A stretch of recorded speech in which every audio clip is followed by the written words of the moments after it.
update on Pitt? He was able to practice today. We'll evaluate him to see how he feels after practice later on tonight, continuing to get treatment. But it looks like he could be available as long as there are no setbacks from practice. He was able to get through the whole practice to do some things. Obviously, he's rusty and not in the condition that you need to be. So if he is able to play, it would be in spurts.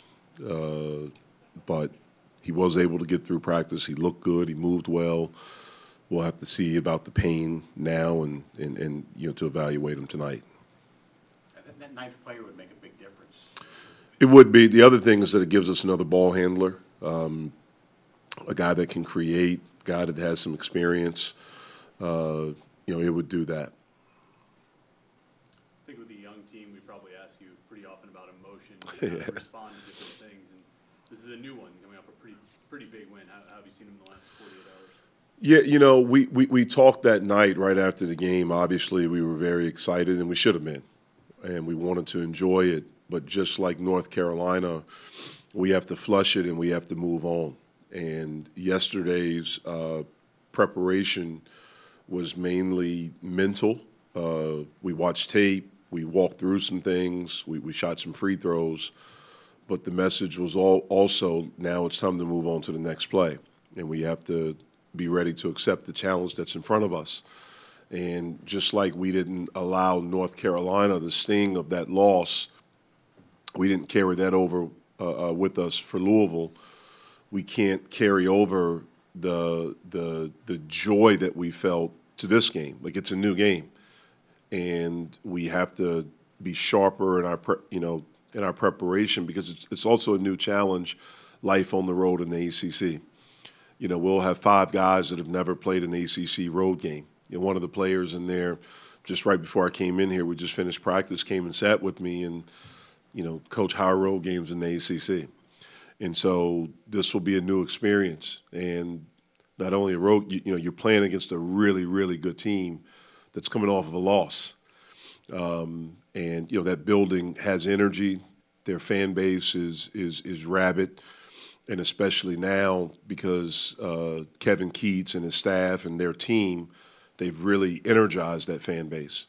And, so we know it'll be a really good environment there, and we'll be playing against an outstanding team. So, we have to be tough, we have to be sharp, we have to be together, and we have to be connected. How did Trey feel the next day?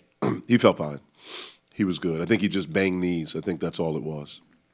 He talked about getting a lot of extra work after practice with Milan and just trying to expand his offensive repertoire, I guess. I mean, have you seen that from him in terms of putting in that extra work? It seems like he's wired to score anyway, but I guess he's finding more ways to do that. Yeah, he has put in a lot of work.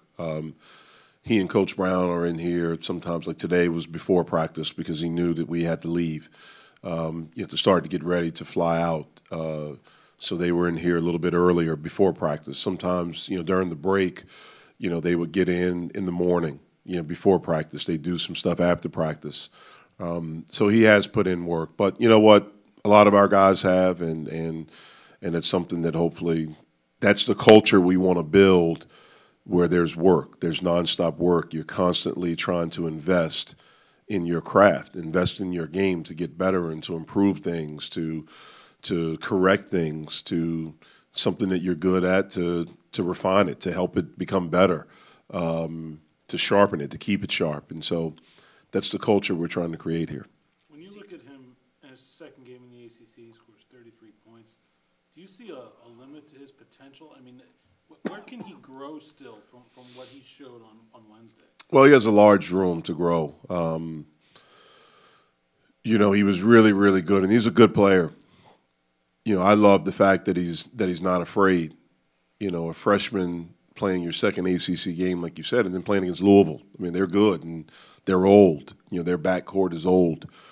And to do that against them and to not be afraid of the moment to do that, is big time. But there are a lot of things he can work, continue to work on his handle to become an even more consistent shooter, to understand the game more, where to pick your spots, to become a better passer, to be able to think the game and to see the game a little bit differently.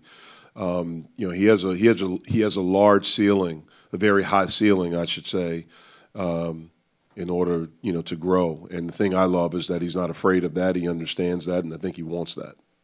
You like to play pretty fast, but I think NC State's in the top 10 in the country in tempo. I mean, you see this being a pretty up and down game. Well, we can't play at their pace completely because we don't have the depth that they do. And so, look, we want to play fast. We want to take advantage of opportunities, but at the same time, we have to have poise. We have to be smart about it. I think what they do, like they create chaos, and we can't be chaotic in chaos. That's what I think they want you to do. And so we have to pick our spots, and we want to run, we want to be aggressive, but we also have to be smart.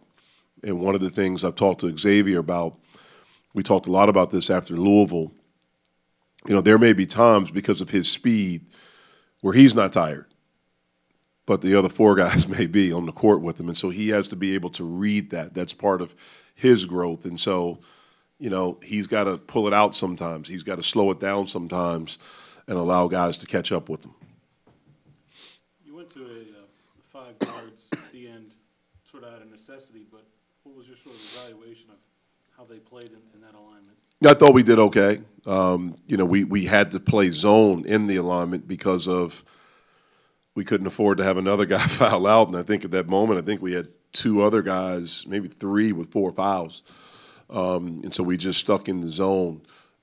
Normally when we would play 5 guards, we would be in man and we'd be in a switching man-to-man defense. Offensively, I thought, we did some good things. We have to work on our spacing in it and to, be able to make the proper reads. That's something we've tried to work on a little bit today. We've worked on it before in practice, but going forward, that's something we'll look at doing a little bit more. The other night you listed a bunch of different things that these guys had to invest in, including diet and hydration, things like that. Is it almost like in playing basketball here to a job? The ACC demands something? Well, look, if you want to be really good at anything, and especially in our sport, you have to invest in it. Like, it can't just be, well, I'm just going to show up and play. I'm going to show up, this time of the season, the practices aren't as long as when you first started. And so I've always said this to guys, like, to players in general, like, for instance, for us as coaches, we are only allowed to work with these guys 4 hours a day. That's during the season. Before the season, before we start practice, we get 8 hours a week that we can work with them. That's not enough. And so if you want to be really good, like, you have to invest the time. Like, I don't believe that coaches make players better. I think coaches help players become better. Players make themselves become better because they have to put in the time. They have to put into work. They have to invest in it. And it's all those things. And the guys that become really good, there's no secret. There's some guys that are just more talented, and maybe it's a little bit easier. But the guys that become really good and become the best versions of who they can be are the guys that put in the work. And that's what we have to learn to do, all those things, because no high school guy knows it. They know how to do it in high school. But every time you move up a level, you have to understand that it requires more. That's, you're freshman, and you've become a really good player. As that season goes on, then you have to understand you're a marked man. So you got to be sharper even forward because now, what are we, 15 games in? What are we, 11-4, I think? So we're 15 games in.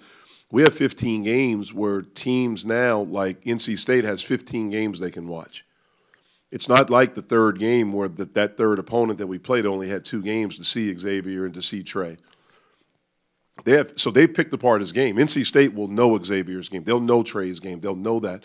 And so that's why you have to constantly keep working. You can't be satisfied. You can't think that I've already done something.